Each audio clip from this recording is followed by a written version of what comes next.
Dr. Insinyur Agustinus Hermino, MPD, apa kabar?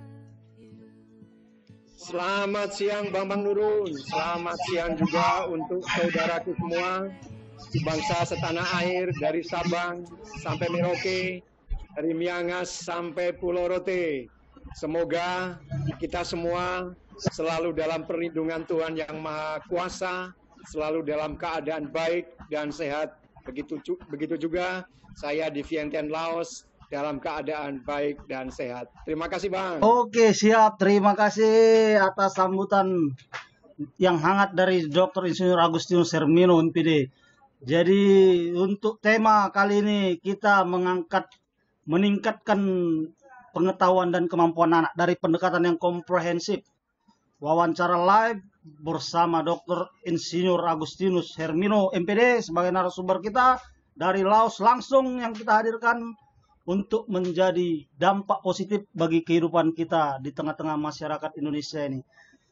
Ketika saya masih kecil, saya ingin menjadi apa saya saat besar nanti. Saya bermimpi ingin menjadi ini, itu atau orang terkenal. Bagaimana saya juga bermimpi ingin menjadi presiden. Mungkin ini yang bisa dilihat setiap orang, anak dari kecil sampai kita besar nanti. Namun kesuksesan itu bagaimanapun adalah langkah dari awal, bagaimana kita memulai sejak dini. Bagaimana kita melakukan sedikit eksperimen untuk mengangkat tema kali ini adalah meningkatkan pengetahuan dan kemampuan anak dari pendekatan yang komprehensif. Maka kita sudah menghadirkan dan terhubung bersama kita Dr. Insinyur Agustinus Hermino. Selamat siang kepada pendengar setia Krida Radio Indonesia Hits and News Station. Semoga akan memberi dampak positif dimanapun kita terhubung. Semoga ini akan menjadi prinsip dalam tindakan nyata. Bagaimana kita memikirkan langkah-langkah pengaruh besar terhadap anak. Menyampaikan ide-ide, pikiran. Karena kali ini saya bukan melepaskan satu pikiran. Karena saya tahu bahwasanya monoton tadi menunjukkan keterbatasan kita. Intinya tema yang kita angkat kali ini adalah meningkatkan pengetahuan dan kemampuan anak. Oke, untuk pertanyaan yang akan kita ajukan, bagaimana kira-kira Dr. Insinyur Agustinus Hermino menanggapi tema kita kali ini seputar pengujian dan akuntabilitas dalam pendidikan anak. Baik, terima kasih Bang Daniel, sahabatku, saudaraku, Bang Daniel Manro. Topik yang sangat menarik dan sangat relevan pada kondisi saat ini, di mana topik ini mengangkat tema dengan judul meningkatkan pengetahuan dan kemampuan anak dari pendekatan yang komprehensif. Saya akan memulai dengan sepotong lirik lagu di mana pada era tahun 80-90-an lagu ini sangat terkenal. Lagunya, potongan liriknya seperti ini. Harta yang paling berharga adalah keluarga. Mutiara yang paling indah adalah keluarga. Nah, makna dari keluarga.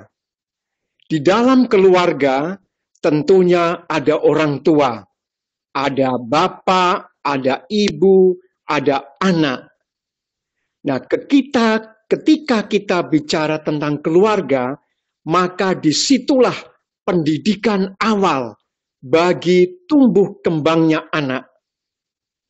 Anak terlahir di dunia, kita semua terlahir di dunia bukan karena semata hubungan biologis orang tua kita, tetapi lebih dari sekedar itu, yaitu apa? Cinta yang tulus dari kedua orang tua kita. Maka penggalan lagu yang kedua ini akan mengantarkan pada penjelasan saya berikutnya. Judulnya yaitu Child, yang dinyanyikan oleh Freddie Aguilar.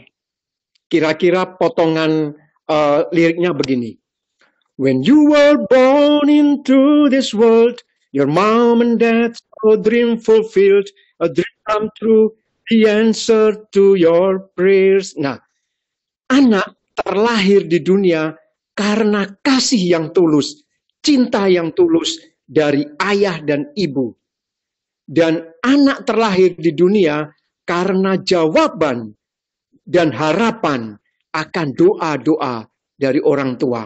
Maka ketika kita bicara tentang pendekatan yang komprehensif di dalam sebuah keluarga terhadap anak, maka kita berbicara tentang bagaimana kita mencintai tulus anak kita, bagaimana kita menghargai anak kita, dan bagaimana kita memberikan dukungan dan dorongan kepada anak kita.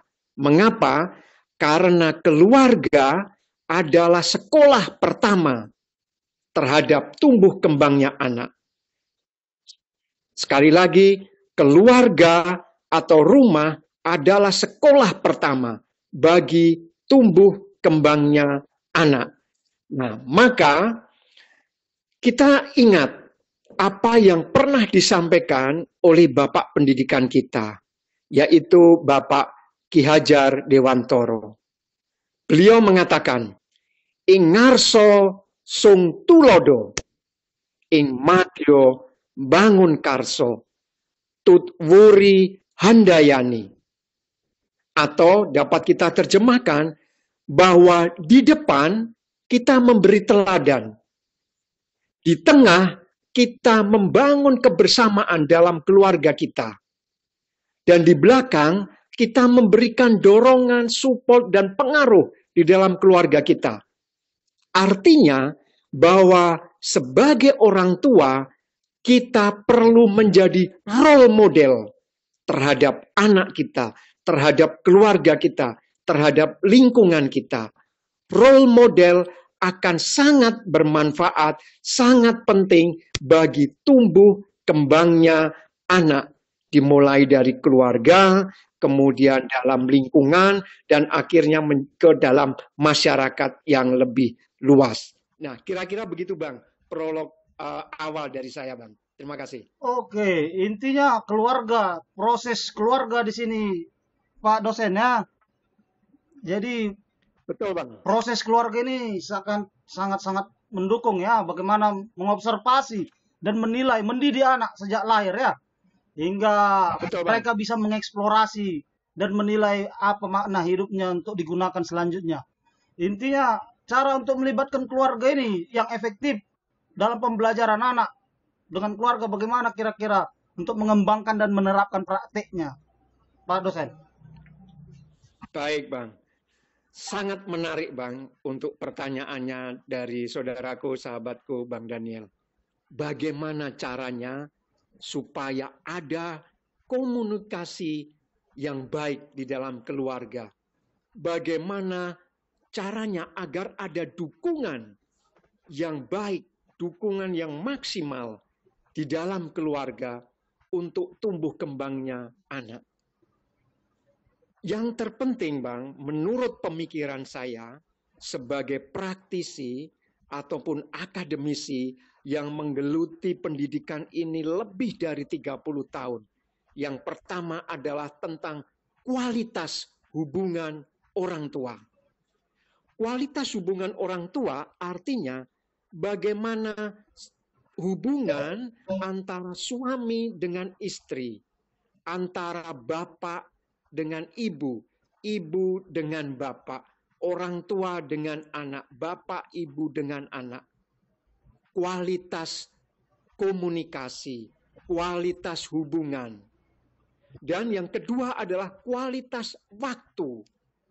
Bagaimana waktu yang dapat kita berikan dalam 24 jam kepada anak-anak kita. Bagaimana waktu yang dapat kita sisihkan untuk kita bisa berdiskusi, untuk kita bisa berdialog, untuk kita bisa berbicara ringan sebagai keluarga, orang tua kepada anak, anak kepada orang tua, suami kepada istri. Ini di samping pemahaman akademis keluarga tadi, gitu, dosen. Betul Bang, betul, betul. Jadi di dalam ranah yang lebih real lagi, yaitu di dalam ranah praktis, yaitu kualitas komunikasi, kualitas waktu. Itu adalah dua hal yang sangat penting. Ini dalam ranah praktis. Nah, di dalam ranah akademis, kita mengetahui di dalam buku yang ditulis oleh penulis yang sangat tersohor, yaitu Erik Erikson, mengatakan dalam bukunya tentang psikologi perkembangan. Anak dari umur 0 sampai sekian bulan, dari sekian bulan sampai sekian tahun, dari tahun ini ke tahun berikutnya, dia memiliki perkembangan psikologi. Nah, dari kacamata akademik inilah maka dipadukan dengan perspektif praktis, maka komunikasi dan perhatian antara orang tua dan anak akan sangat menentukan. Bapak, Ibu, saudara-saudara, teman-temanku, sahabatku yang ada di Indonesia, 24 jam waktu yang diberikan Tuhan kepada kita, tentunya waktu yang sangat cukup bila kita mau bisa mengelola waktu itu dengan baik. Waktu untuk bekerja, waktu untuk bersantai, waktu untuk keluarga. Bila kita bisa mengelola ini dengan baik, maka kualitas komunikasi dan kualitas waktu yang dapat kita berikan kepada keluarga kita akan terkelola dengan baik. Ada kalanya ketika di dalam sebuah rumah tangga, jadi saya memakai terminologi ada kalanya. Jadi ketika orang tua sibuk, kemudian datang sampai di rumah, sudah capek, anak menginginkan perhatian, ternyata orang tua sudah capek. Sehingga anak ingin mengekspresikan kegiatan sehari-harinya kepada orang tua, tetapi belum dapat tersampaikan dengan maksimal. Anak ingin mengemukakan unek-uneknya kepada orang tua, tapi belum tersampaikan dengan baik. Nah, ini adalah rutinitas sehari-hari. Tetapi dengan kita mampu memberikan waktu yang terbaik kepada keluarga kita, misalnya kita tidak bisa memberikan waktu hari Senin sampai Jumat karena kesibukan. Tetapi paling tidak di hari libur, katakanlah hari Sabtu atau Minggu, kita total bisa memberikan waktu kepada keluarga kita, maka disitulah kualitas hubungan anak kepada orang tua, suami kepada istri, istri kepada suami akan terjalin. Dan disitulah anak akan belajar bagaimana dia dapat mengetahui role model orang tuanya dan bagaimana anak dapat menerima, mendapatkan kasih sayang atau waktu yang sangat cukup dari kedua orang tuanya. Kira-kira begitu, Bang. Oke, Pak dosen, ini memang saya pahami sekali waktu tadi ya. Bagaimana menuai manfaat penuh dari penilaian-penilaian orang tua, keluarga, khususnya di dalam satu keluarga ya.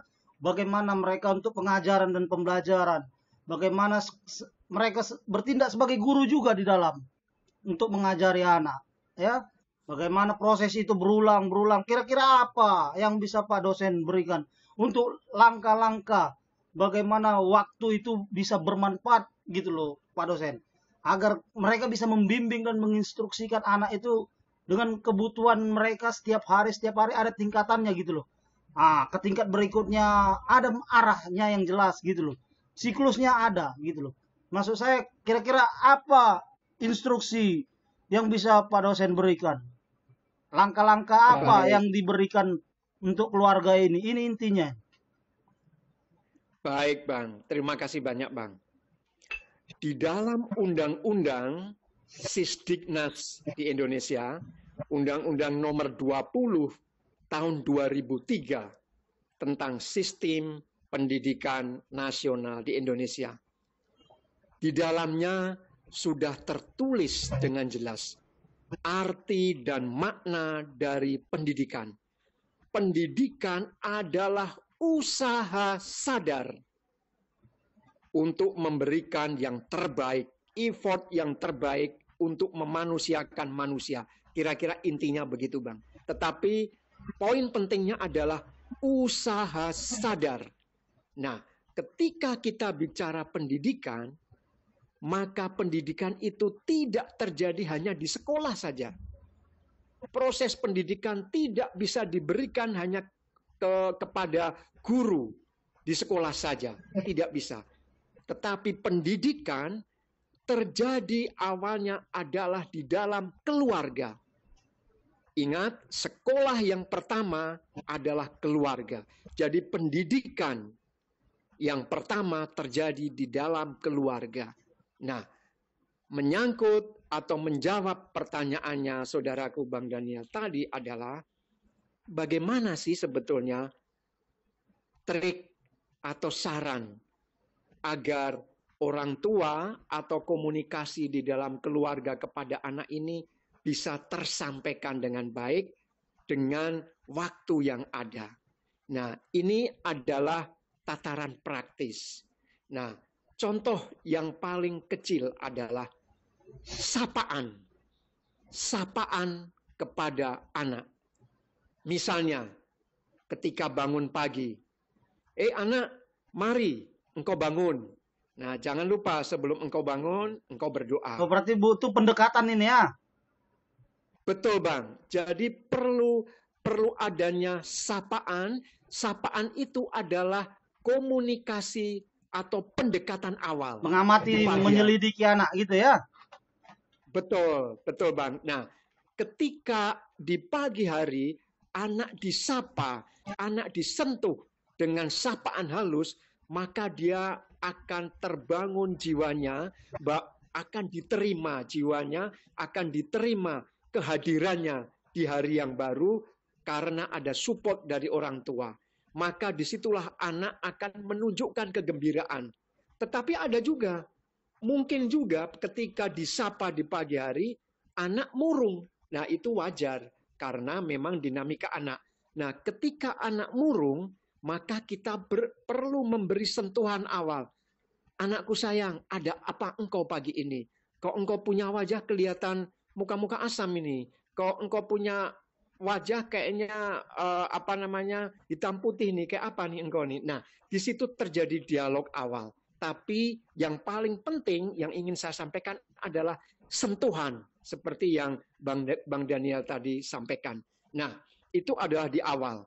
Nah, kemudian ketika anak katakanlah baru pulang dari sekolah, tentunya anak sudah mendapatkan beban selama pembelajaran di sekolah. Kita perlu sapa juga. Ya anak, bagaimana engkau punya pelajaran nih ini hari ini?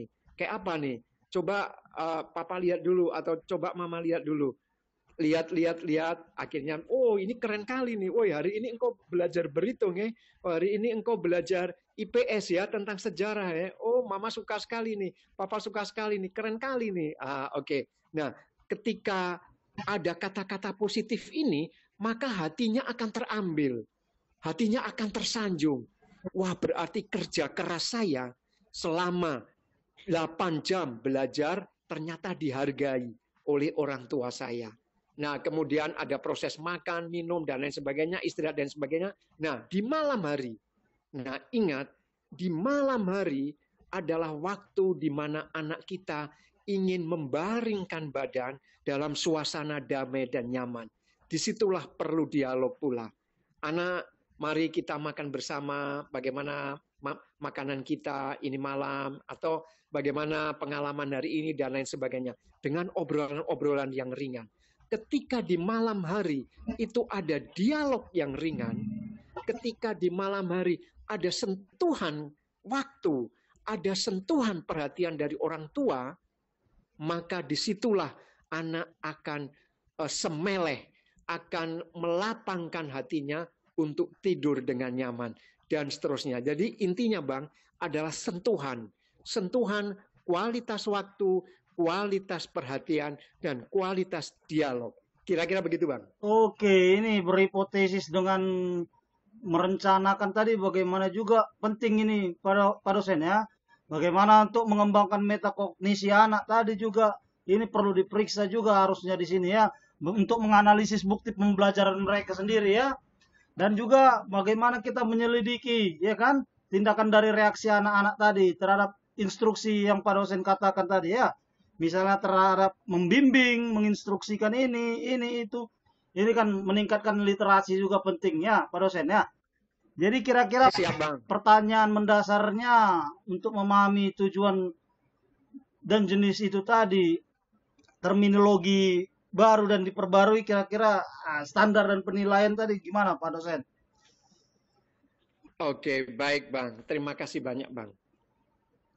Kita memahami semua bahwa kita sebagai orang dewasa, kita sebagai orang tua memiliki keterbatasan terhadap kurikulum pembelajaran atau terhadap mata pelajaran yang telah dilalui atau sedang dibelajari oleh anak-anak kita. Kita sadar bahwa kita memiliki keterbatasan. Tidak mungkin kita sebagai orang tua juga tahu tentang aljabar, juga tahu tentang aritmatika pula, mungkin juga tahu tentang sejarah dan lain sebagainya. Tentu kita memiliki keterbatasan. Namun kita juga perlu memahami bahwa anak kita itu perlu sentuhan. Nah, seperti tadi yang saya sampaikan, ketika anak sudah pulang sekolah, mungkin dia makan dulu, kemudian istirahat. Nah, kemudian di sore harinya atau petang harinya orang tua datang. Disitulah kita bisa melakukan pendekatan. Kakak, bagaimana nih pelajaran hari ini? Coba papa mau lihat nih. Kita lihat matematikanya. Walaupun kita buta huruf nih dengan matematika misalnya. Katakanlah, oh begini ya, wah ini papa dulu suka sekali nih. Cuma papa nggak pernah masuk waktu itu, jadi lupa. Tapi papa pikir, wah ini keren ini. Gitu. Atau ketika kita lihat nih, menggambar. Wah ini pelajaran menggambarnya bagus nih. Wah bagus sekali nih. Papa dulu nggak bisa menggambar. Tapi lihat engkau punya gambar ini, papa juga tertarik nih mau menggambar lagi. Nah, kata-kata positif, dorongan-dorongan positif itulah.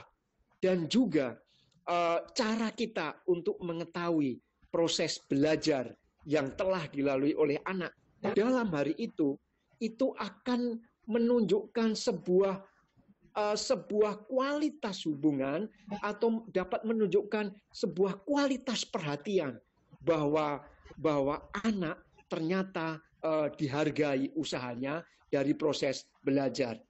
Bang, saya ada contoh nyata ini. Contohnya, ketika saya kecil, bapak saya ini kan orang Timur, Bang, keras sekali, sangat keras. Ini ketika kami itu kalau sudah pulang sekolah langsung disuruh makan, tidur siang. Nah, kemudian jam 4 itu kami harus bangun. Kemudian timba air di sumur. Timba air di sumur bla bla bla sampai jam 5. Kemudian kami bolehlah main-main jam 5 sampai jam 6. Jam 6 mandi, kemudian belajar.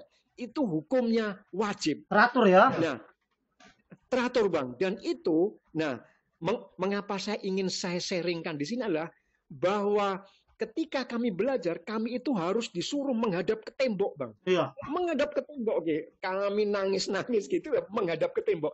Bapak saya tidak pintar matematika, tapi bapak saya pintar mengelola dan pintar mengambil hati kami anak-anaknya. Disuruh belajar misalnya matematika atau sejarah. Bilang, nama kecil saya Heri. Heri, kau harus belajar nih. Buka dari halaman 5 sampai halaman 80. Baca. Wah, waktu itu kami menangis nih. Dari halaman 5 sampai halaman 80. Padahal saya yakin ini bapak ini juga nggak tahu nih isinya apa. Tapi disitulah kehadiran orang tua untuk memberikan instruksi, kehadiran orang tua untuk memberikan sapaan, dan kehadiran orang tua untuk menjaga dalam tanda kutip, Bang, ketika anaknya sedang belajar. Menjaga dalam arti kata gini, Bang. Ketika saya belajar, ketika adik-adik saya dengan saya belajar, bapak saya ada di situ, Bang. Sambil baca koran, waktu itu belum ada HP, jadi hanya baca koran. Kalau misalnya katakanlah kami sudah kelihatan lunglai gitu, Hmm. Bapak akan mengatakan, anak-anak coba kau ke belakang dulu, minum dulu lah gitu, lalu belajar lagi. Nah, Pengawasan ya. ya, pengawasan dalam arti kata, Bang, pengawasan dalam arti kata perhatian. Hmm. Perhatian bukan dalam arti kata ingin memberikan instruksi yang puk, kamu harus puk, tidak. Untuk Tapi mengoptimalkan kehadiran. potensi ya.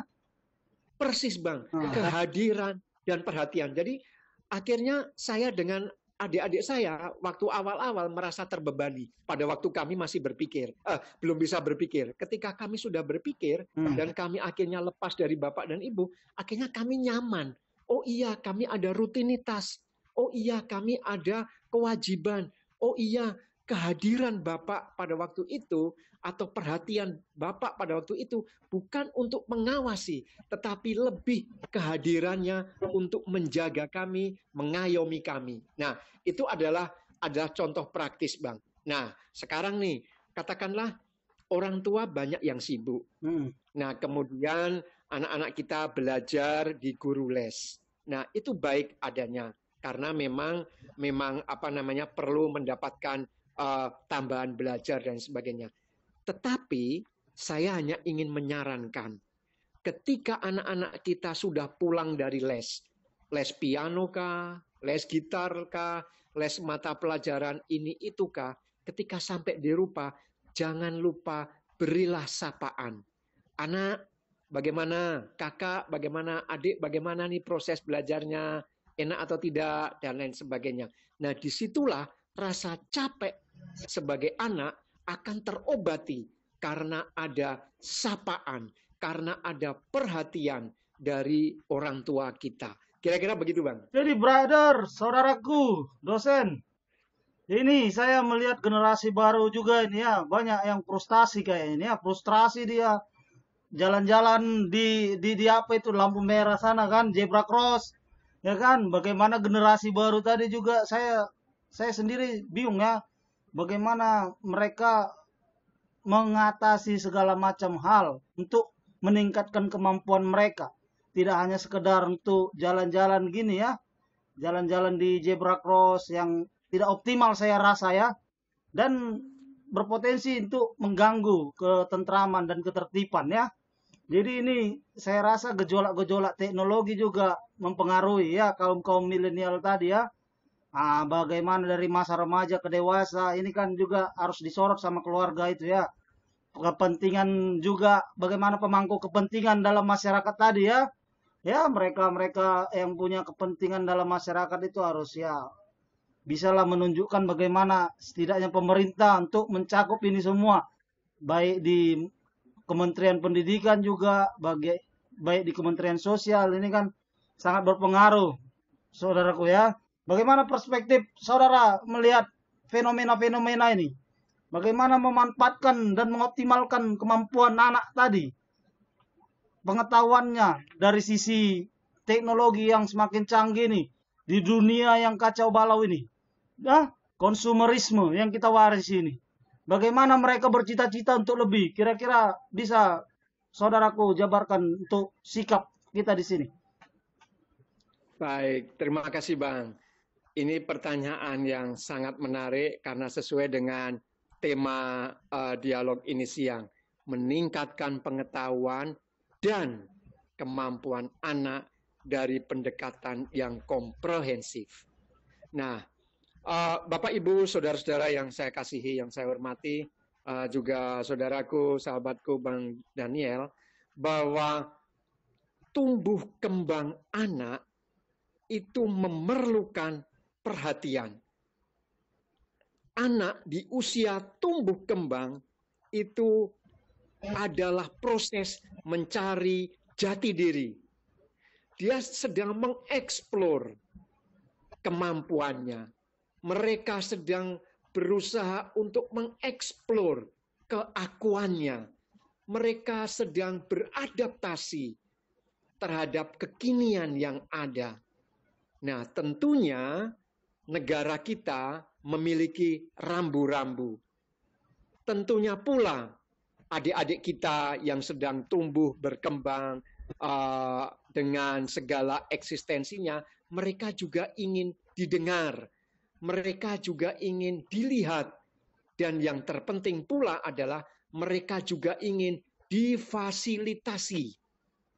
Nah, ketika negara memiliki rambu-rambu dan adik-adik kita yang sedang muda ini juga ingin menunjukkan eksistensinya, maka disinilah peran penting atau dialog dari pemangku kepentingan terhadap stakeholders yang ada. Perlu adanya dialog. Mereka perlu diberikan pemahaman, literasi terhadap kegiatan A, B, C atau pengetahuan A, B, C sehingga mereka paham. Saya yakin kok bahwa mereka generasi muda yang mau mendengar. Mereka ingin menunjukkan eksistensinya, tapi juga mereka juga ingin didengar, tapi mereka juga ingin mendengar. Nah, ingin didengar dan ingin mendengar inilah, ingin didengar dan ingin mendengar. Tentunya perlu ada fasilitator. Nah, fasilitator itu siapa? Tentunya orang-orang yang memiliki kemampuan atau orang-orang yang memiliki tanggung jawab ataupun stakeholders yang bisa memfasilitasi. Katakanlah Bang, bukan hanya adik-adik kita yang lenggak-lenggok di zebra cross ataupun adik-adik yang masih muda. Terkait masalah spiritual bagaimana itu, brother? Saudara. Oke, baik. Main motor dan lain sebagainya. Nah, disitulah perlu terjadi dialog. Nah, dialog yang paling urgent Bang, itu adalah dialog di dalam keluarga. Sebagai orang tua, sebagai orang dewasa, kita memberikan pengetahuan. Tetapi pengetahuan pun juga tidak cukup. Yaitu apa? Bahwa kita adalah makhluk ciptaan Tuhan. Maka disitulah pentingnya pendidikan karakter. Bukan hanya untuk bisa, tetapi bagaimana untuk memahami kita sebagai makhluk ciptaan Tuhan. Saya yakin Bang, kalau anak-anak diajak dialog, anak-anak kita diajak berdoa bersama, sesuai dengan agama dan keyakinan masing-masing, saya yakin kok, kita semua yakin, mereka akan tersentuh hatinya. Nah, kalau kembali ke pertanyaan Bang Daniel tadi, katakanlah adik-adik kita yang lenggak-lenggok di zebra cross ataupun remaja-remaja yang dengan motocrossnya dan lain sebagainya, yang menurut pikiran saya, yang penting adalah siapa yang bertanggung jawab di situ, siapa yang mengelola di situ, ayo kita ajak dialog antara pemangku kepentingan dengan pemerintah. Sehingga apa? Ada ruang dan waktu untuk dialog, sehingga mereka bisa mendengarkan, dan juga pemangku kepentingan dan pemerintah pun bisa didengarkan oleh mereka. Saya yakin Bang, bangsa Indonesia, masyarakat Indonesia adalah masyarakat yang cinta damai, masyarakat yang suka dialog. Dan saya yakin pula bahwa generasi muda Indonesia adalah generasi yang mau mendengar dan juga mau didengar. Jadi intinya saya lihat ini kan kebuntuan identitas mereka ini, generasi milenial tadi seperti menderita kecemasan apokaliptik, ya, dan malapetaka eksistensial yang tinggi saya lihat itu, ya. Mereka diperkuat selama resesi ini, ya. Saya melihat itu mereka memiliki tingkat stres yang paling tinggi. Ya, stres bisa bersifat eksistensial, interpersonal, dan juga finansial. Itu semua mencakup. Saya melihat dari situ semua, saya meneliti kayak orang-orang SCBD itu, ya, ini dari orang-orang pinggiran katanya bergumul mereka dalam komunitas mereka, sehingga tidak ada nilai yang saya bisa ambil dari sana untuk mengajari bagaimana atau berpura-pura bahagia atau membandingkan hidup mereka dengan hidup saya, kan sudah jauh berbeda. Jadi intinya banyak sekali tanggung jawab ya di dunia nyata yang memang banyak dipenuhi orang-orang jahat, ya. Kita bisa lihat dari maraknya teknologi tadi. Bagaimana kita bisa berkontribusi untuk menciptakan sisi lain dari planet ini. Bagaimana kita berkontribusi untuk memberi makna dalam hidup ini, biar tidak kehilangan harapan dia pada kemanusiaan. Itu menjadi tantangan terbesar. bagi kita semua. Bagaimana tidak kehilangan harapan di dalam menghadapi bagaimana manusia itu memperlakukan manusia.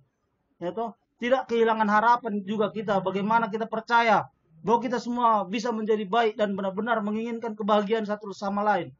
Ah, di dunia yang semakin kompetitif dalam pasar, kita bisa lihat juga, ya kan? Kompetisi semua. Bagaimana itu kita menciptakan mereka menjadi makhluk yang paling cerdas di planet ini. Mengomunikasikan siapa kita di dunia ini. Ini kan penting, Pak dosen. Bagaimana kita menghadapi akibat dari tragedi-tragedi yang sudah menghebohkan satu sama lain.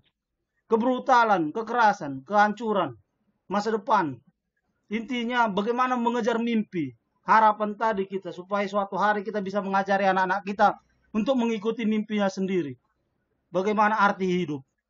Ah, intinya terakhir jangan mereka bingung. Menurut saya bagaimana mengubah tipe-tipe orang itu untuk bisa mengubah dunianya yang baik. Oke, baik Bang. Ada dua makna Bang, yaitu tentang nilai dan harapan. Pembelajaran tentang nilai, pengharapan tentang nilai, pembelajaran tentang harapan, pembelajaran tentang harapan. Ini semua bisa diawali, bisa dimulai kalau sebuah keluarga mempunyai kualitas hubungan yang kuat. Sebelum kita bicara ke ranah yang lebih luas, pasti kita suka tidak suka, mulainya adalah dari keluarga.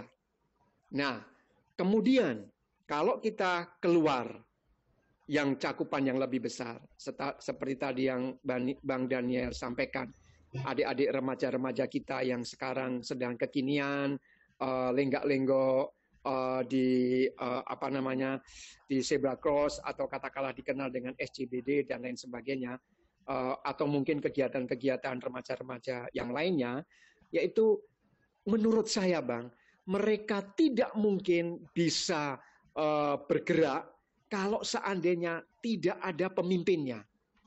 Mereka tidak mungkin bisa melakukan hal itu kalau tidak ada yang mengorganisir atau yang mengelola. Nah, disinilah peran pemerintah sangat strategis.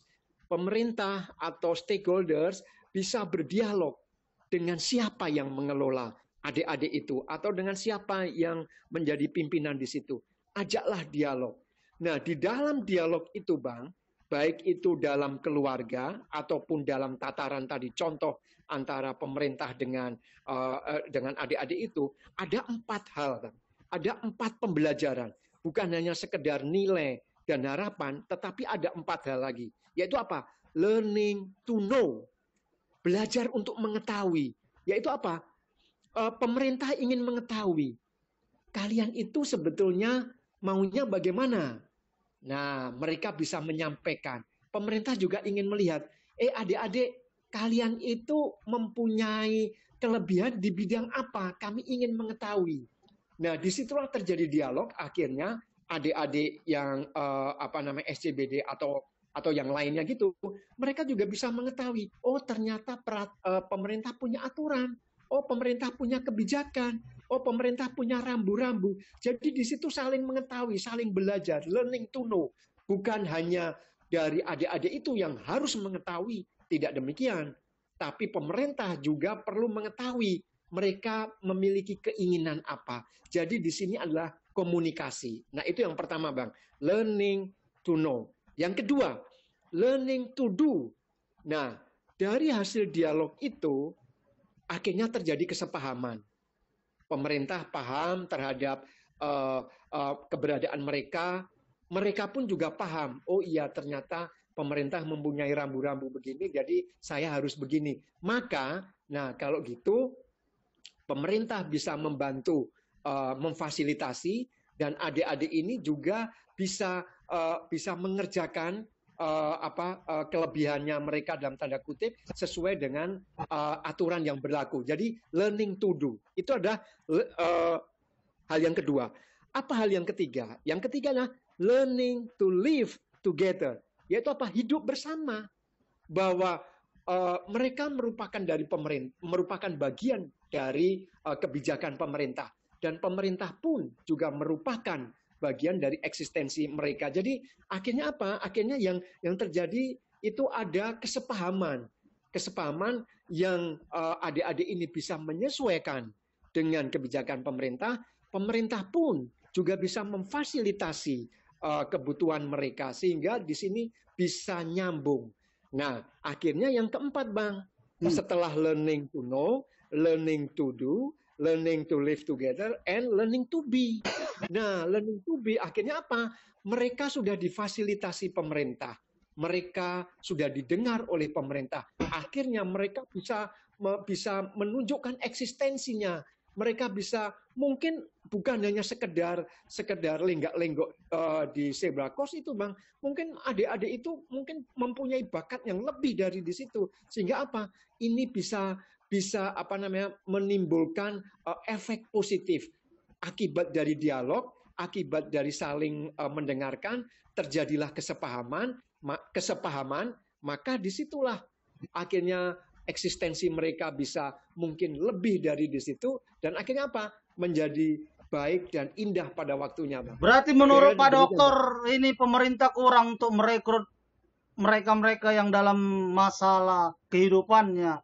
Sebagian besar ya, kita lihat ya, tentang mereka hidupnya atau bagaimana mengungkapkan keinginan yang dalam untuk mereka berbuat baik di dunia pada tingkat profesional mereka ya.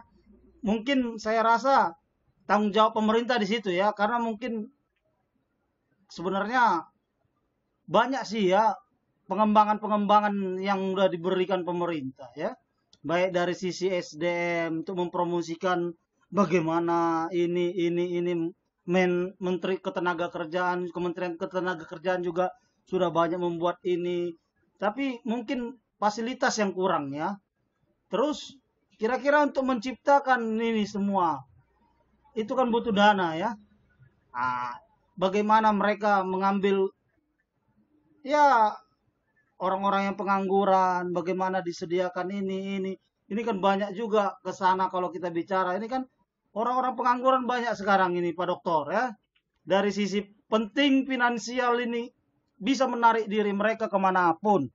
Ya, akhirnya tujuan untuk keluarga tadi jadi ke sana arahnya. Kita tidak bisa mengontrol anak kita tidak bisa mengembangkan pengetahuan dan kemampuan mereka karena finansial juga penting. Jadi mereka menarik diri mereka sendiri dan menghasilkan cukup uang mungkin untuk keluarganya. Ya kan? Akibatnya ya keluarga tidak tahu, begitulah jadinya. Intinya mengikuti jejak-jejak ini, bagaimana menghadapi kontraksi ekonomi yang ekstrim juga. Kaum milenial ini kan banyak, Pak Dokter ya. Kita lihat generasi-generasi ini tadi, ya bagaimana menyusut gitu loh, menyusut dalam setiap hal. Biaya hidup sehari-hari juga terus meningkat ya, kompetisi juga semakin hari semakin ini. Intinya banyak indikator yang kita bisa pertimbangkan di sini. Sebenarnya dari situ juga bisa kita lihat bagaimana untuk kekuatan mempromosikan budaya kita juga itu penting ya. Dari situ juga harusnya, ini kan budaya-budaya asing ini ya, Pak Dokter ya. Lenggak-lenggok di zebra cross. Ini dari sisi emosional juga, kebutuhan-kebutuhan untuk masyarakat lain yang aman juga, yang lebih baik. Bagaimana membuat dunia ini supaya lebih baik, ini kan penting, Pak Dokter.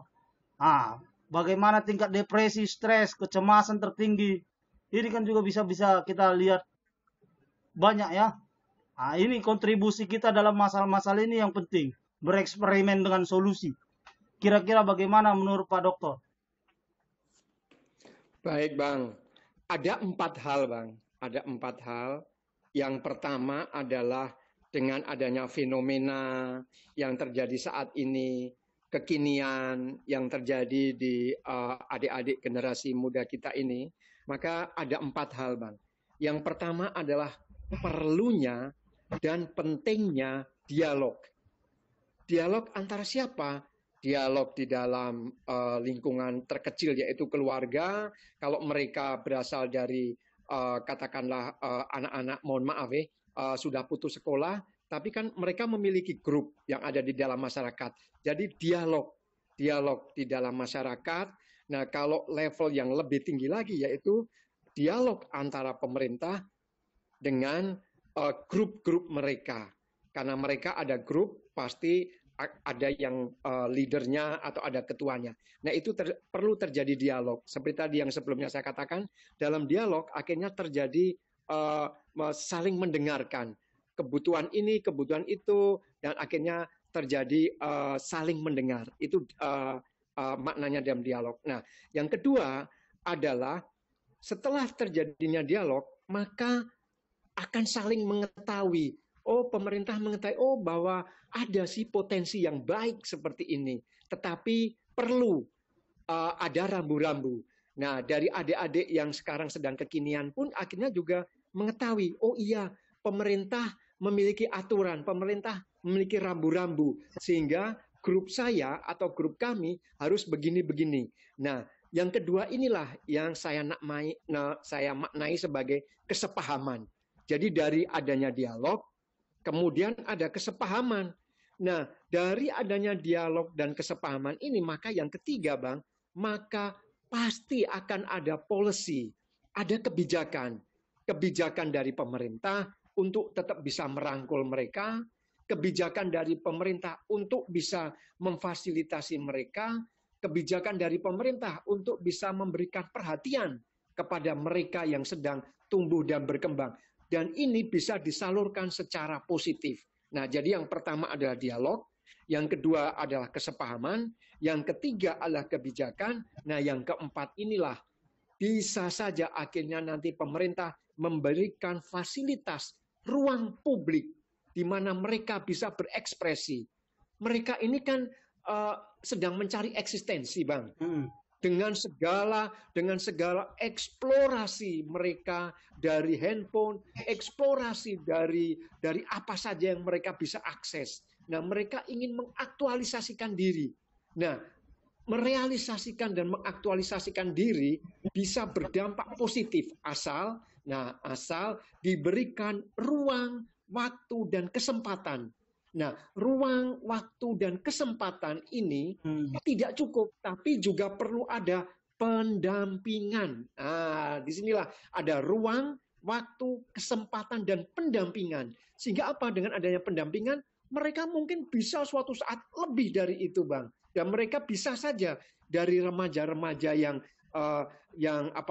tadinya mungkin santai-santai, yang tadinya seperti itu, bisa jadi akhirnya bisa go internasional. Nah, jadi Bang, yang pertama ada dialog, yang kedua adalah kesepahaman, yang ketiga adalah kebijakan, dan yang keempat adalah fasilitas atau ruang publik untuk memberikan rasa nyaman dan juga memberikan kesempatan yang terukur kepada mereka semua. Kira-kira demikian, Bang. Oke, ini mantap sekali kombinasinya ini ya. Memang Pak Dokter ini dikombinasikan semua itu. Bagaimana untuk mereka sadar ya, kesadaran diri pertama penting Pak Dokter ya. Kombinasi aksi dan refleksi, bagaimana menyadarkan mereka, mengembangkan keterampilan mereka, bagaimana merumuskan semua itu, menerapkannya dalam kehidupan ini kan banyak, kompleks untuk memecahkan masalah tadi ya. Nah, intinya kita mengamati semua umpan balik tadi ya kan.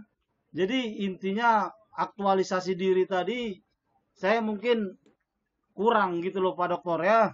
Kurang karena saya kebanyakan meneliti hal-hal yang penuh dengan kedamaian dirinya saya. Nah, intinya kalau kita melihat efek riak tadi dari tindakan itu banyak juga milenial-milenial tadi yang saya rasa sudah kebawa budaya-budaya luar, budaya-budaya asing, ya tidak jadi orang tradisional lagi gitu loh.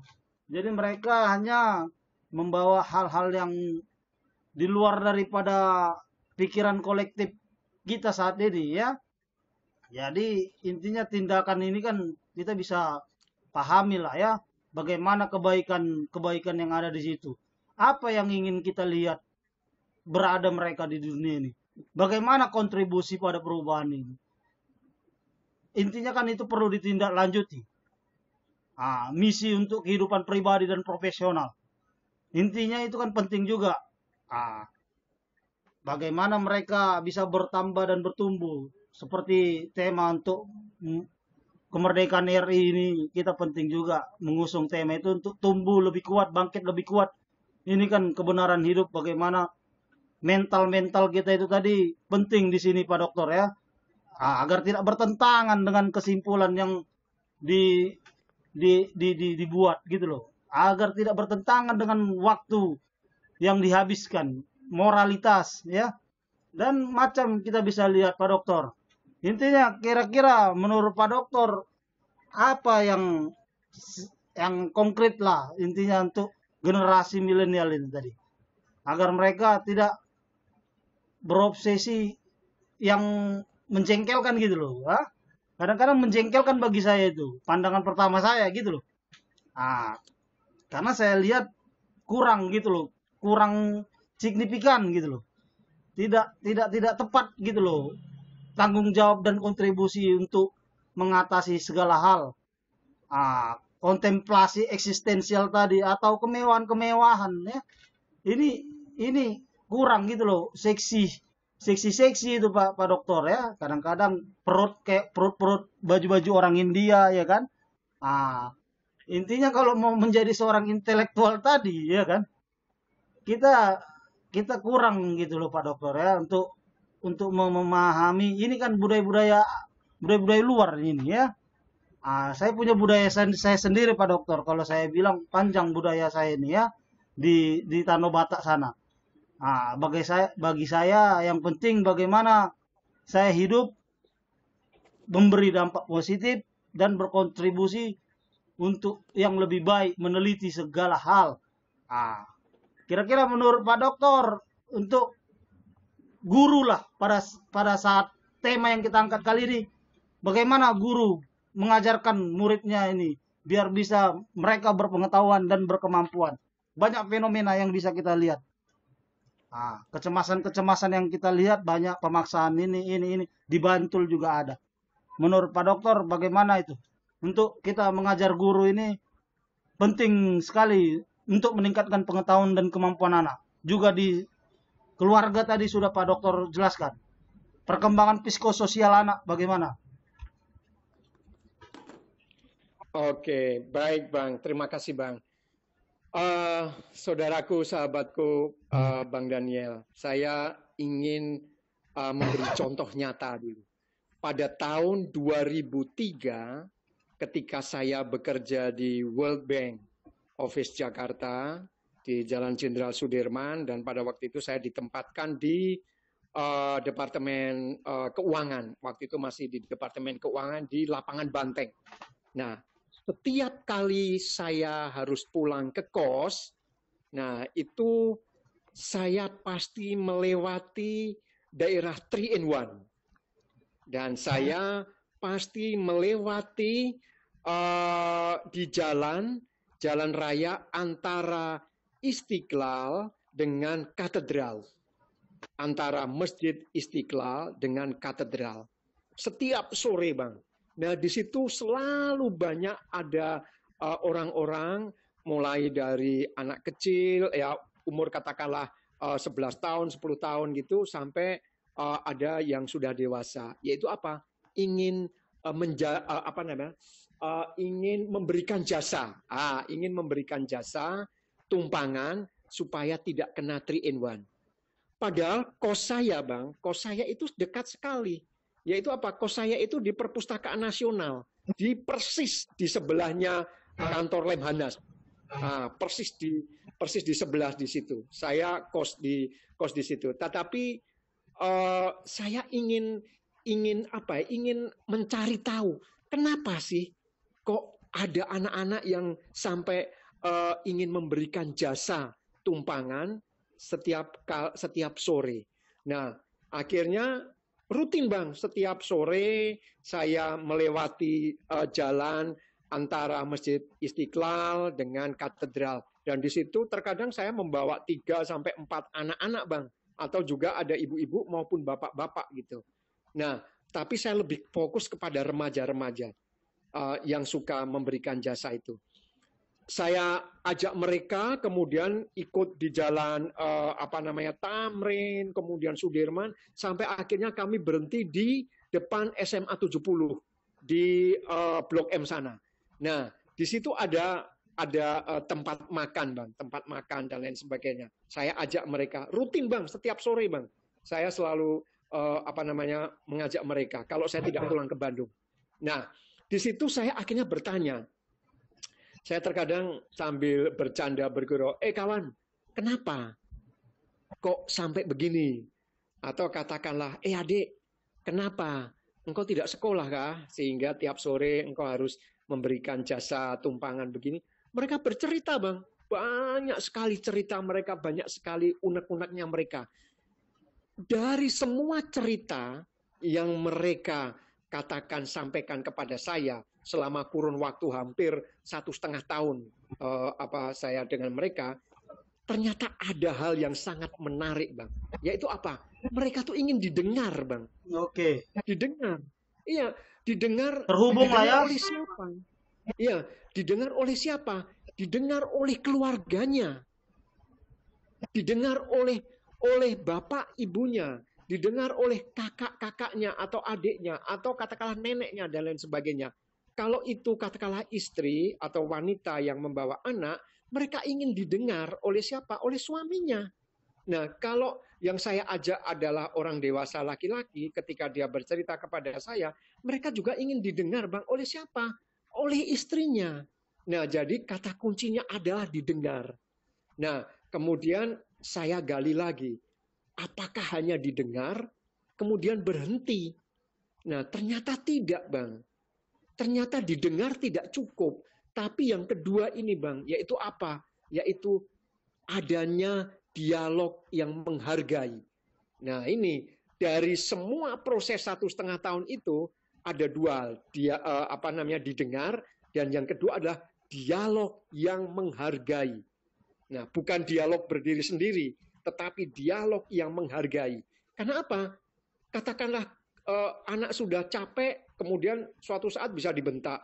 Istri sudah capek bekerja, suami membentak. Suami sudah capek bekerja, istri bilang, tak cukup nih fulusnya nih, macam mana nih. Nah, disitulah, Bang, jadi ada dua. Dialog, didengar, dan yang kedua adalah dialog yang menghargai.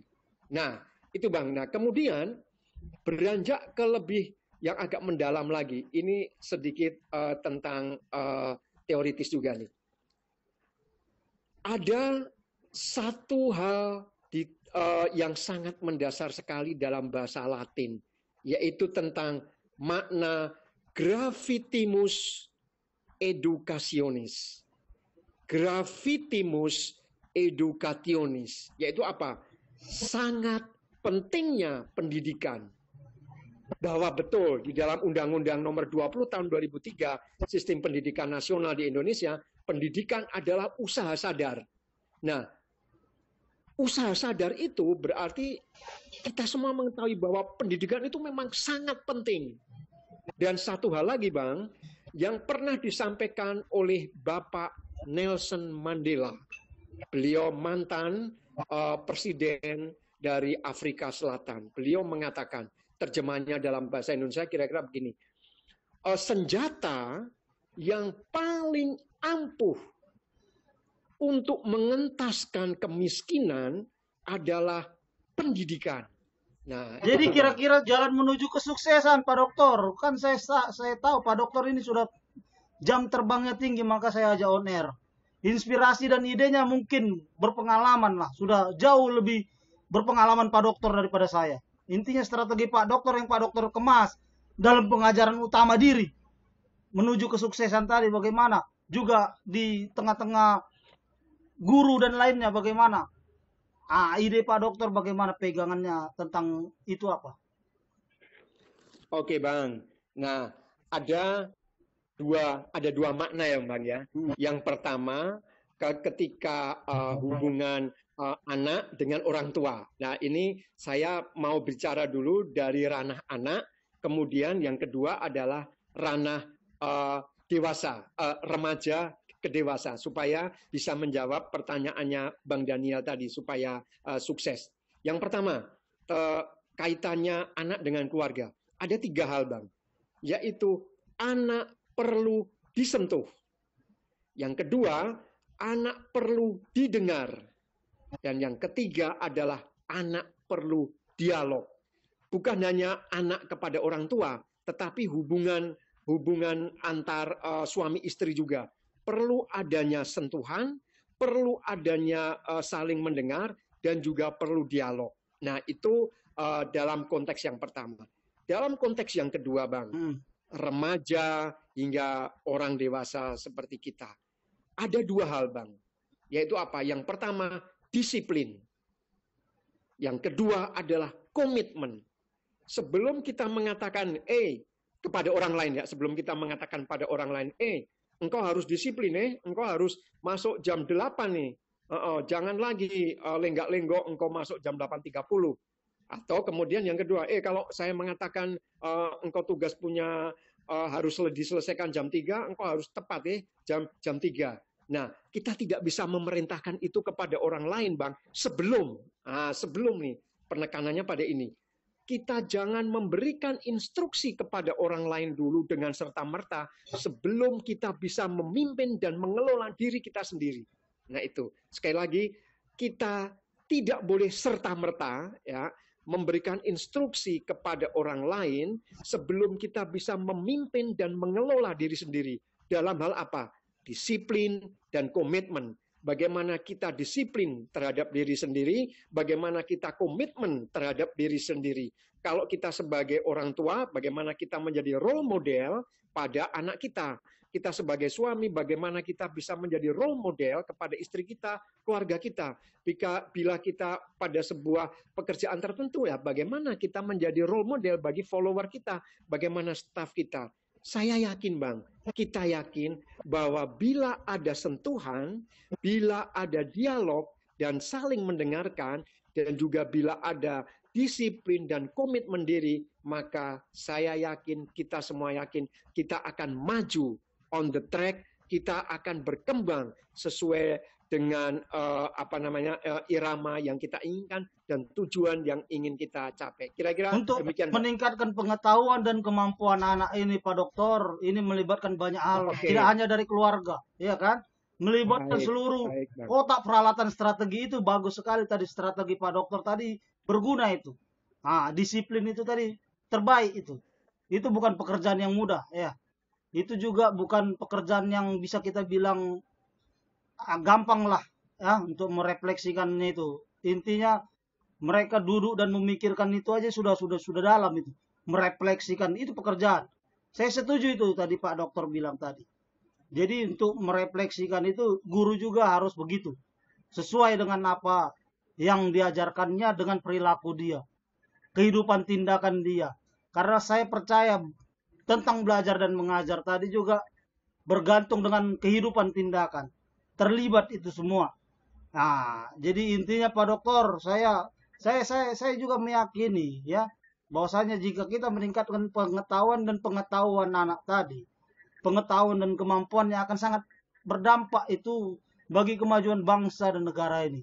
Bagaimana itu membangun modal sosial yang mengarah pada keadilan sosial dan kemajuan manusia. Saya tidak bicara model-model si filsuf ini. Ini semua saya berikan untuk ruang kita untuk fokus kepada percakapan untuk meningkatkan pengetahuan dan kemampuan anak. Jadi keyakinan kita bahwa belajar itu lebih banyak mereka di kelas ini bagaimana Pak Dokter? Misalnya pembelajaran Pak Dokter di kelas bagaimana proyek pembelajarannya? Oke, baik Bang. Menarik sekali Bang. Di dalam sebuah proses pembelajaran di dalam kelas, Bang, itu ada hal yang sangat substansi yang harus disiapkan oleh guru, yaitu apa? Lesson plan atau RPP, rencana pelaksanaan pembelajaran. Jadi di dalam dokumen RPP, guru sudah mengetahui, guru sudah menyusun dulu. Guru sudah menyusun dan akhirnya guru mengetahui apa yang ingin disampaikan dan apa target yang ingin dicapai, dan juga apa sih output dari pembelajaran pada waktu itu. Jadi Bang, yang pertama adalah guru perlu mempersiapkan diri, yaitu apa?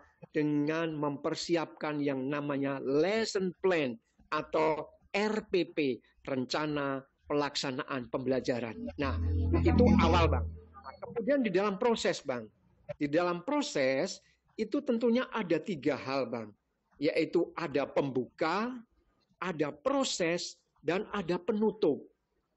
Di dalam 1 jam pembelajaran, guru perlu dan wajib melakukan hal itu. Pembukaan, proses, dan penutup. Pembukaan, ya saling bertegur sapa, dialog, menjelaskan pembelajaran kemarin itu bagaimana hasilnya, atau kita sudah sampai di mana, kemudian kita akan belajar hari ini tentang ini, bla bla bla bla bla. Bagaimana anak-anak, bagaimana Ruli, bagaimana Abdi, bagaimana anak-anak pada umumnya ditanya, disapa satu-satu dengan caranya guru. Nah, ini adalah untuk membangkitkan motivasi sebagai pemanasan. Oh iya, guru menyapa saya. Oh iya, saya akan belajar ini itu dan lain sebagainya. Nah, ketika proses ini berarti kita bicara tentang materi. Nah, disitulah strategi. Strategi bagaimana guru menyampaikan hal yang sedang diajarkan bisa tersampaikan. Nah, ini penekanannya itu Bang adalah bisa tersampaikan. Bukan hanya asal pokoknya bab ini selesai, bukan asal pokoknya target ini selesai. Ya, itu bagus Bang, tapi tidak cukup. Tapi yang penting adalah bagaimana konten dari pembelajaran itu bisa tersampaikan. Nah, ini bisa tersampaikan. Makna tersampaikan artinya bahwa siswa itu mengetahui, siswa itu mendengar, siswa itu paham terhadap apa yang sedang dipelajari. Nah, disinilah strateginya guru perlu cermat. Yaitu apa? Perlu dialog dengan anak-anak, perlu mengajak ngobrol dengan anak-anak, perlu menyapa, ada yang tidak tahu tidak, ada yang belum jelas tidak anak-anak, atau bagaimana Pak Guru terlalu cepatkah, atau Ibu Guru terlalu cepatkah, ini saya mengajarnya, dan lain sebagainya. Nah, kemudian penutup. Nah, penutup ini tentunya setiap guru mempunyai strategi masing-masing. Ada yang bertanya, ada yang mengulang lagi tentang makna pembelajaran, atau ada yang memberikan PR, dan juga ada memberikan salam-salam dan sebagainya. Nah, itu adalah di awal tadi, yaitu mempersiapkan RPP, Bang, rencana pelaksanaan pembelajaran. Kemudian yang makna kedua adalah dalam proses pembelajaran sendiri. Nah, yang ketiga ini, Bang, yang ketiga ini yang terkadang terlewatkan atau terkadang memang tidak biasa dilakukan, yaitu apa? Buku penghubung. Nah, buku penghubung ini kelihatannya sederhana, Bang, tetapi ini maknanya sangat dalam. Yaitu apa? Di dalam buku penghubung itu guru akan menuliskan, oh anak namanya ini, hari ini dia begini, hari ini dia lemah letih lesu kurang tenaga, mungkin bla bla bla bla bla, hari ini dia semangat sekali, bla bla bla dan sebagainya. Nah, buku penghubung yang disampaikan dari guru kepada orang tua itu akan menjadi bahan bacaan yang sangat berarti bagi orang tua. Oh, saya punya anak itu mendapatkan nilai ini karena begini. Oh, anak saya mendapatkan nilai seperti itu karena begitu. Nah, karena inilah, Bang, yang sangat penting. Bukan hanya karena orang tua lalu melihat anak punya begini lalu wah marah-marah, tapi bukan, tidak itunya Bang, tapi karena itulah yang ada di dalam buku penghubung ini yang sangat penting, Bang. Kira-kira demikian, Bang. Saya paham, Pak Dokter, kesiapan guru dan teori kurikulum tadi itu menekankan pentingnya rasa identitas pribadi seorang guru tadi dalam profesi dia yang mengajar, ya. Bahwasanya mengajar ini bukan hanya guru, Pak Dokter. Ini melibatkan semua juga kalau kita bicara mengajar, ya. Seperti saya juga, strategi saya beda sendiri cara pengajaran saya. Apa yang saya tekankan pentingnya di situ, kadang-kadang tantangan waktu itu, semua proses. Saya tahu identitas sebagai guru tadi bagaimana cara dia mengajar. Dan yang lebih penting banyak berkaitan dengan seberapa sukses dan bahagianya dia dalam karirnya yang dipilih dia. Kadang-kadang saya sinis melihat pendidikan di Indonesia ini Pak Dokter. Saya sinis melihat perencanaan pelajaran dan keadaan darurat inilah yang membuat saya mengambil tema bagaimana meningkatkan pengetahuan dan kemampuan anak. Ini penting sekali bahwasanya pendidikan tadi itu harus mereka kejar baik-baik agar orang tidak menjadi sinis terhadap pendidikan. Agar siswa tadi tidak dirugikan secara signifikan seperti contoh yang pemaksaan jilbab lah, pemakaian ini itu tidak menjadi satu hal yang otentik bagi saya Pak Dokter ya. Karena guru terbaik adalah otentik. Dengan kata lain saya menarik garis tegas antara profesional dan pribadi mereka. Mengajar ini bukan sebuah peran Pak Dokter, sebuah identitas. Itu bukan pekerjaan tapi sebuah panggilan.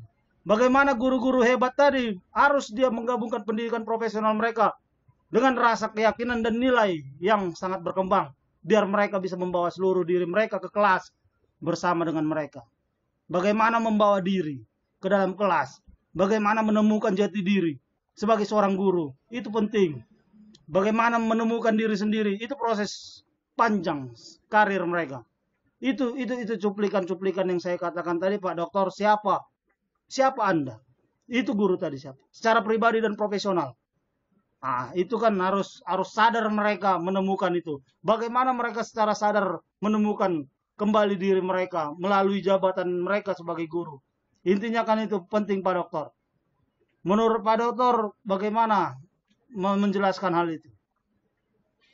Oke, baik Bang. Terima kasih banyak untuk pertanyaannya Bang Manurung, saudaraku dan sahabatku. Bapak Ibu, rekan-rekan semua yang saya hormati di seluruh Indonesia, dari Sabang sampai Merauke, dari Miangas sampai Pulau Rote.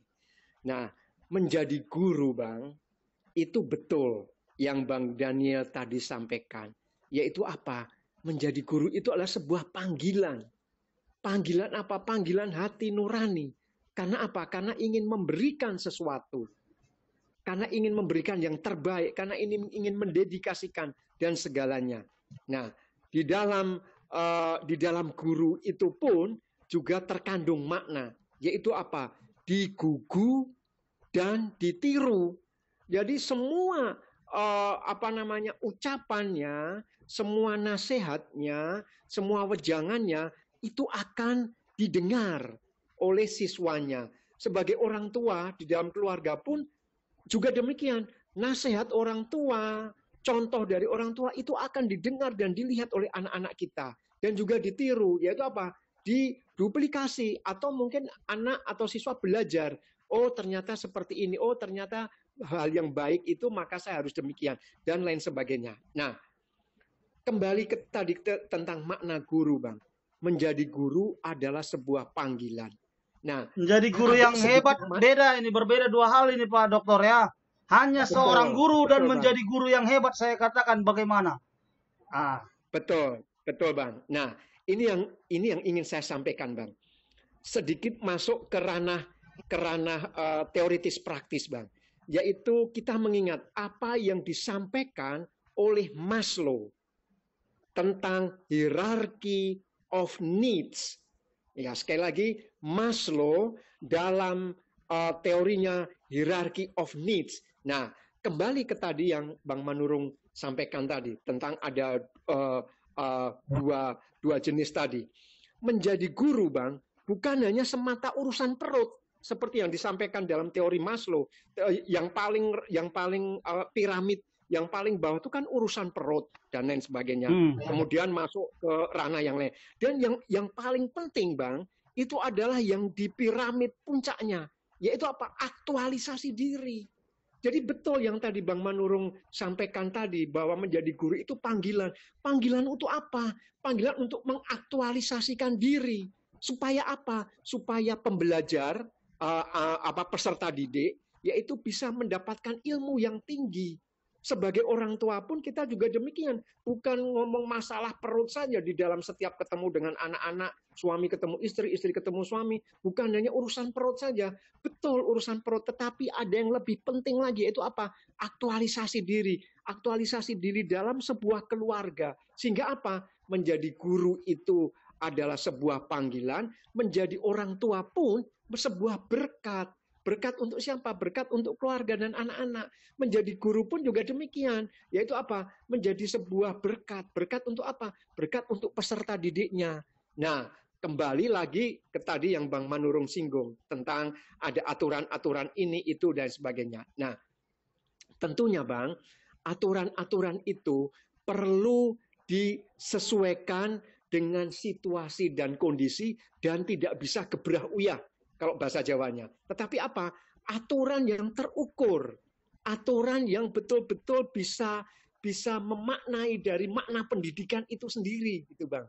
Jadi seperti tadi yang saya sampaikan di tengah-tengah tadi, yaitu apa? Ketika membuat policy atau ketika membuat kebijakan atau aturan, perlu yang pertama adalah adanya dialog.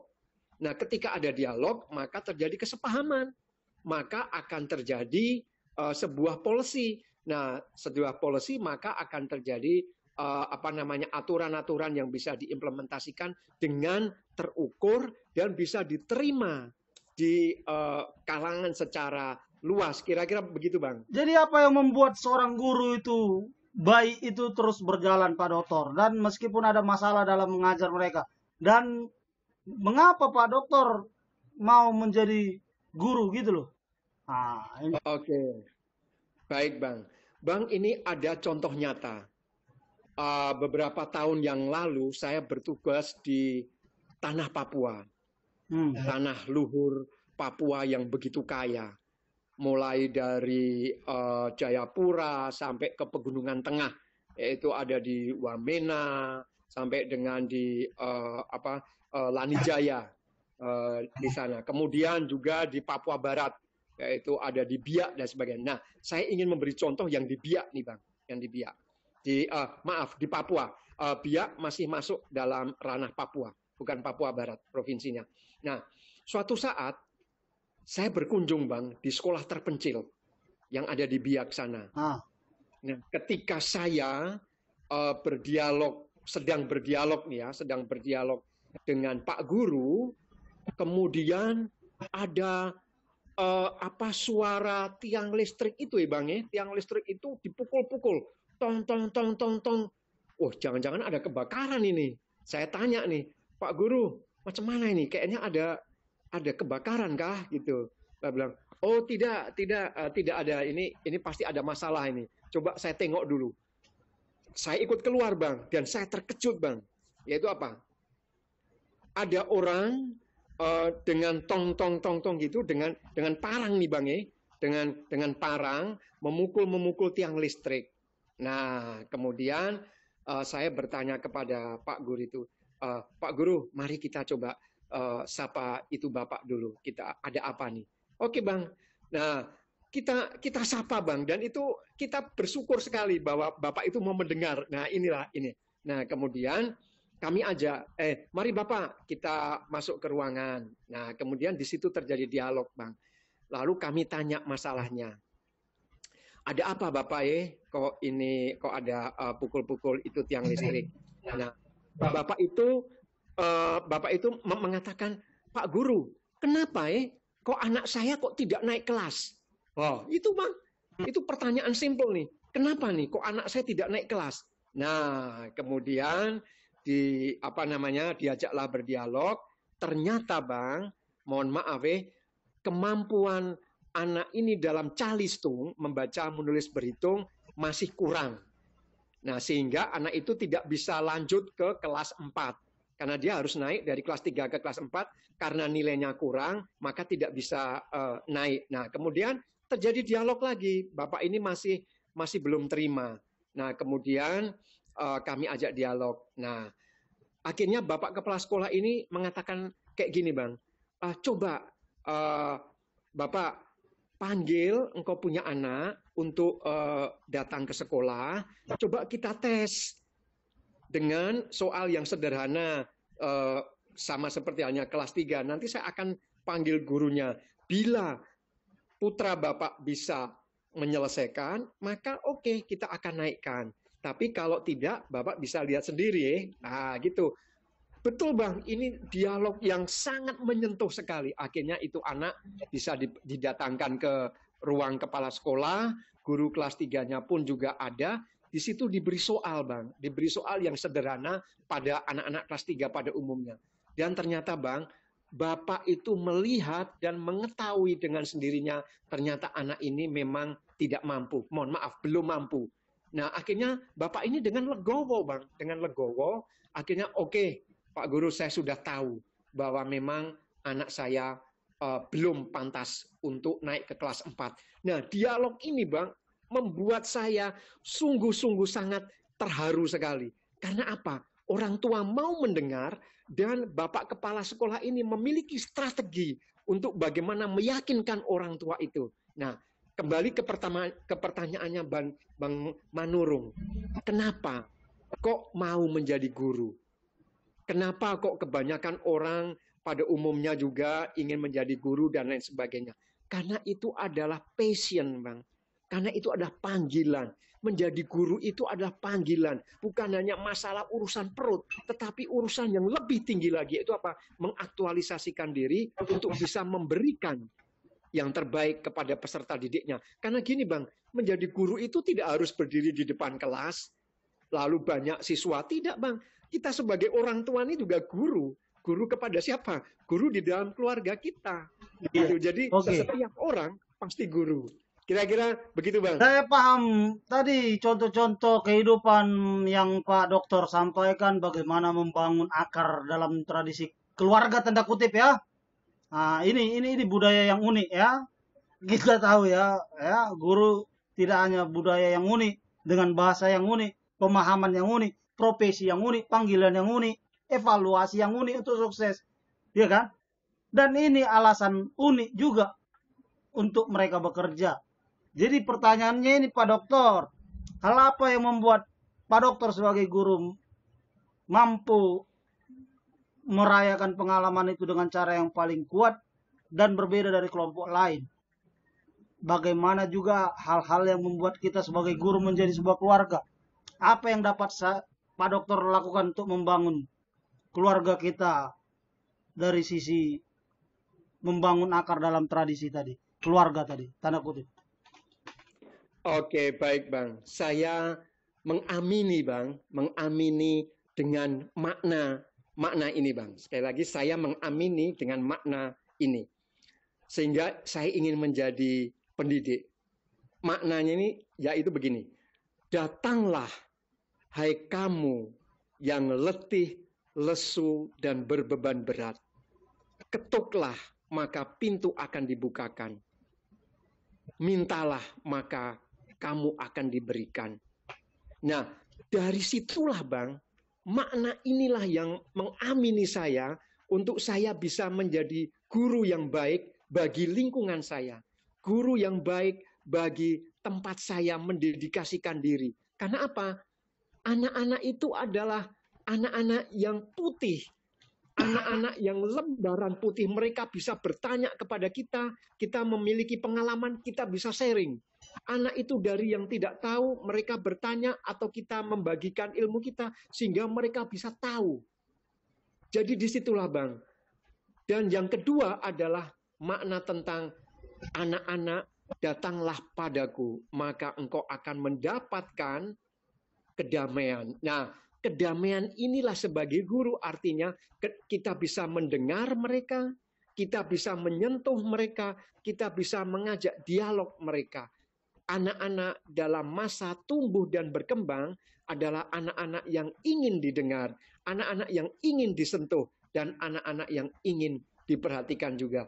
Jadi itu yang membuat saya ingin jadi guru Bang. Saya memahami benar kisah-kisah Pak Dokter mengilustrasikan ini itu dengan pendekatan ini, sekantong trik Pak Dokter untuk mengajar tadi yang tidak berhasil tadi ya, mungkin bagaimana juga menghibur siswa dan keluarganya. Ya saya paham benar bagaimana mengajar tadi Pak Dokter ya. Itu serangkaian Pak Dokter yang Pak Dokter pertimbangkan dalam hidup ya. Dan passionnya dalam hidup. Pada akhirnya itulah tugas panggilan Pak Dokter untuk rencana pelajaran terstruktur dengan baik pada siswa, ya kan? Strategi Pak Dokter untuk tujuan pengajaran Pak Dokter, ya. Saya paham sekali juga bagaimana Pak Dokter sudah menetapkan identitas Pak Dokter sendiri dan banyak ya untuk memfasilitasi pertumbuhan profesional berkelanjutan. Ini yang saya harapkan Pak Dokter, ya.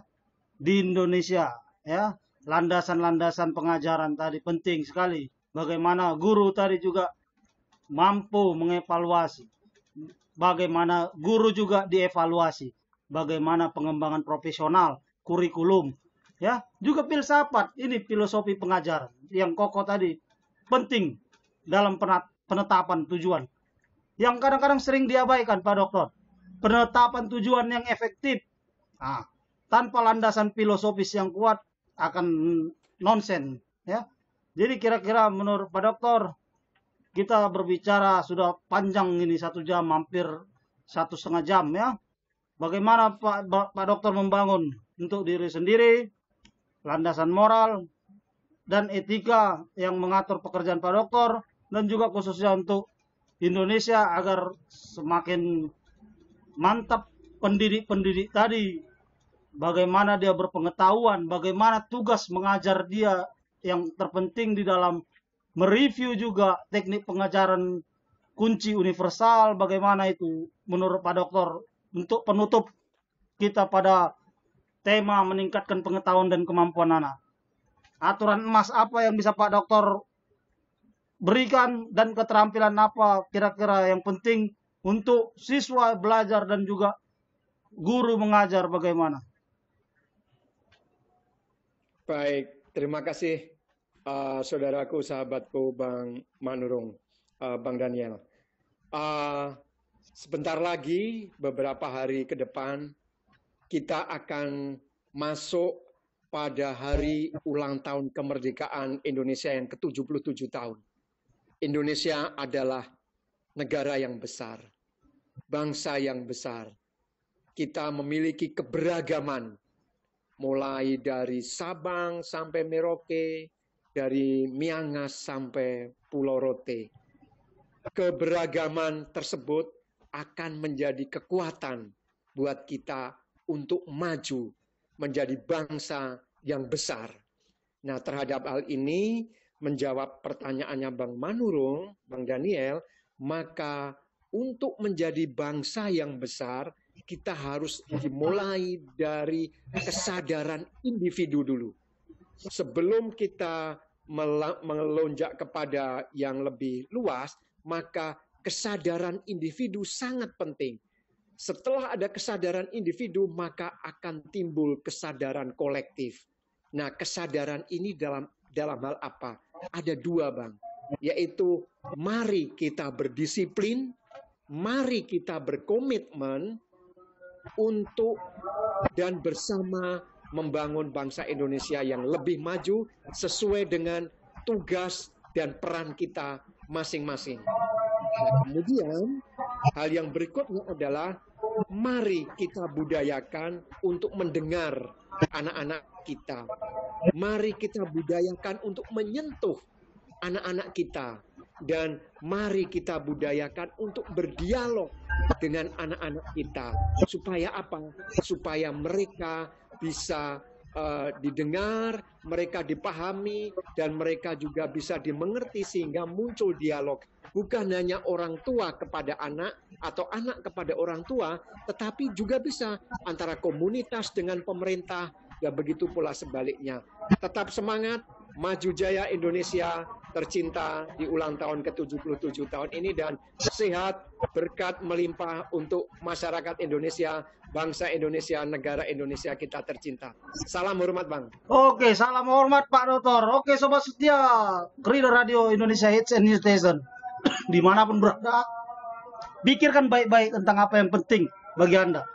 Ingatlah apa yang telah membuat perbedaan baik menjadi lebih baik atau lebih buruk dalam kehidupan sendiri, khususnya dalam kehidupan kita sehari-hari. Bagaimana kita pentingnya membenarkan baik untuk diri sendiri maupun orang lain. Tujuan yang muncul dari proses ini akan bergumul dengan cara kita mengekspresikan ide-ide kunci untuk memaksa kita berpikir kritis tentang apa yang kita yakini benar, baik. Bagaimana spesifik mengembangkan dan bagaimana upaya yang intim kita untuk proses dan produk yang sama uniknya dalam hal meningkatkan pengetahuan dan kemampuan anak. Untuk kita bisa merasakan rasa bangga dan kepastian bahwa kita benar-benar berdiri di belakang apa yang kita katakan. Terima kasih pada sobat setiap pendengar Krida Radio Indonesia Hits and News Station. Merujuklah pada dasar-dasar tujuan pengajaran yang disebutkan. Mari kita memeriksa prestasi. Gunakan teknik yang baik, pertimbangkan ide-ide yang penting, dan tinjau pedoman kurikulum berdasarkan spesialisasi. Pertimbangkan kekuatan dan kelemahan. Jika tidak memiliki standar kualitas pengajaran yang baik, maka akan tidak baik. Carilah benang merah yang menyarankan arah umum untuk tujuan pengajaran. Terima kasih. Selamat sore Pak Dokter. Dimanapun berada, kita perdengarkan lagu You Are My Sunshine. Selamat sore Bang. Selamat sore saudara-saudaraku di Indonesia.